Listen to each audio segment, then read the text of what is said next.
You're listening to the St John's Diamond Creek podcast. This episode presented by Senior Minister Tim Johnson.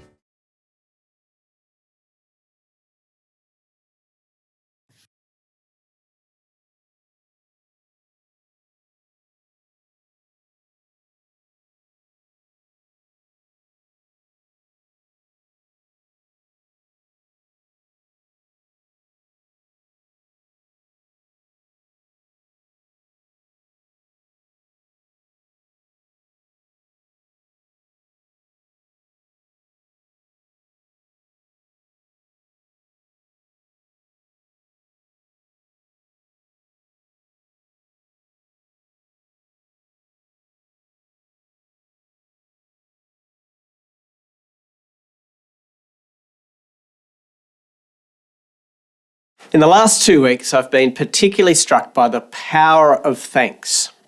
At a recent meeting, my former principal at Ridley College, Peter Adam, made a point of thanking what he called the frontline troops, those serving in local church ministry, for the work undertaken during COVID.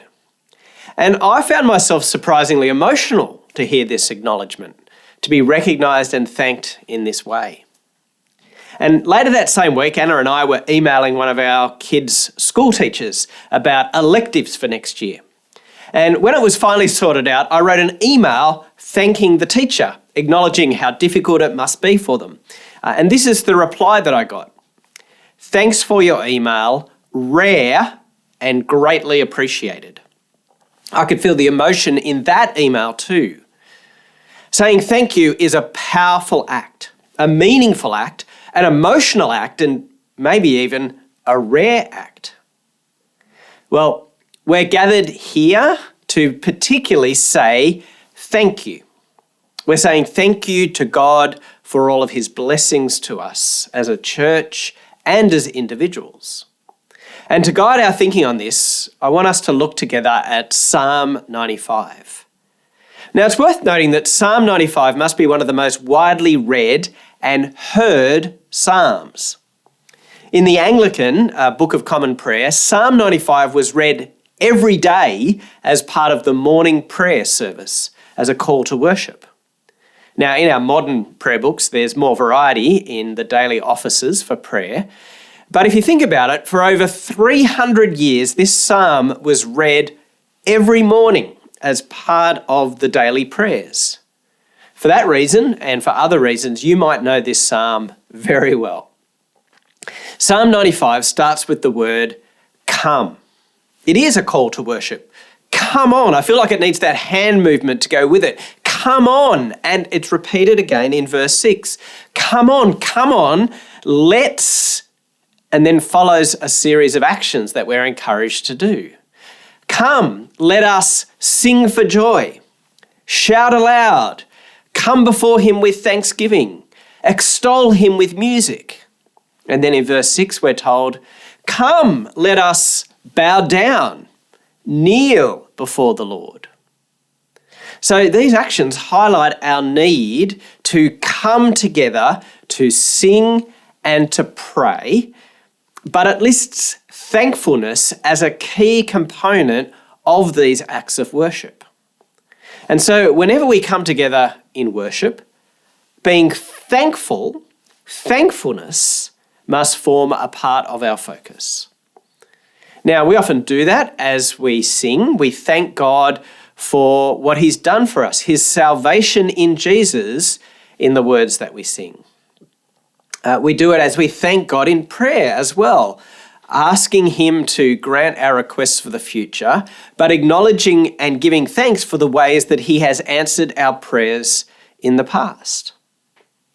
We do it as we share with each other what God has been doing in our lives. In our services at St John's over the course of today, we've got a focused opportunity to share with each other through an open mic section what we're thankful for. Now, that's a bit harder for those of you joining us online, but we want to ask you to set aside some time to particularly think about what you're thankful to God for. What has happened in your own life Or what are you thankful for in terms of the online ministry of St. John's that you're participating in that you want to give thanks to God for? You might write that down for yourself. You might take the opportunity to share it with someone in your own household, what you're thankful for. Or you might pick up the phone and call and talk to a friend or another member of our church community to share what you're thankful for. But it's important to bring those things to mind, to thank God for them, and to share them with other people. Now, if you're struggling to think of ideas to thank God for, well, Psalm 95 also offers us some help. Reasons for thanking God are flagged at the start of verse 3 and verse 7 by using the word for. Why should we come to sing, to shout, to extol, to bow, to kneel, and to thank God? For the Lord is the great God, the great King above all gods. And then follows a description of God's work in creation. He's formed the creation with his hands, and he holds it all together. From the depths of the oceans to the heights of the mountains, he holds it in his hands. Like a master craftsman, God has formed the beauty of all that we see around us in its majesty and its splendor. So, we need to thank God for his sovereignty in creation. But we also need to thank him for his personal work of salvation. Verse 7 says, "For he is our God, and we are the people of his pasture, the flock under his care." God is personal. He is our God, not some remote and disinterested deity. No, he's a loving shepherd. We are his sheep, and he knows each of us by name. So we have reason to thank God for his might and power, that he's sovereign over the universe and all the beauty of creation. But we also have reason to thank God because he's personal and he knows you intimately. He's engaged in your life today and he cares for you. So he's acted in creation and he's acted in salvation, calling you to himself through his son Jesus, making you one of his people, a sheep in his flock. Are there prompts for thankfulness there for you? What's your for? Come, let us come before him with thanksgiving. For what? What are the reasons that you need to thank God? What has God done for you this week, this month, this year? We need to share those things. We need to express those things. We need to bring them to mind and articulate them. This psalm also ends with a warning. In many ways, the psalm changes tone about halfway through verse 7, where we're challenged today, this very day, to respond to God and to not allow our hearts to become hardened to him. If you like, this is the flip side of the call to worship. We're encouraged to come, to sing, shout, thank, extol, bow, kneel, but we can ignore that call. We can fail to acknowledge God and all that he's done. We can fail to acknowledge who God is. We can fail to be thankful for the gifts that he's given us. And this sort of thanklessness is a dangerous attitude to allow to develop in us. It's fatal to human relationships. If we start taking other people for granted, never thanking them for what they do, but becoming annoyed when they fail to deliver, it's fatal. But it's also fatal to our relationship with God. If we start to take God for granted, receiving the gifts that come from his hand without recognizing him for them, without being thankful for them, and becoming annoyed when he fails to deliver. That is what is meant here by a hardness of heart. Thankfulness is an antidote to hardened hearts. It's a discipline that needs to be built into our worship.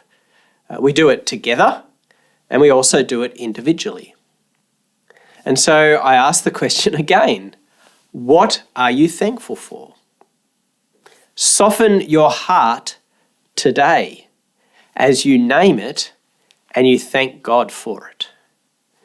Come, let us come before him with thanksgiving. What are the things that you're thankful for?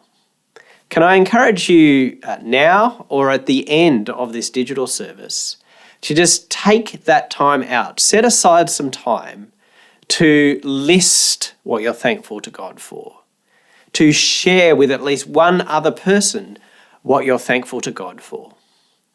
Develop that sense of thankfulness, that softness of heart, that responsiveness to the great King, the great God above all gods, giving thanks to him for the many blessings that we receive each and every day. Thanks for joining us. If you'd like to subscribe to this podcast, you can do so in Apple Podcasts, Google Podcasts, Spotify, or wherever you get your podcasts from. Just search for St. John's, Diamond Creek.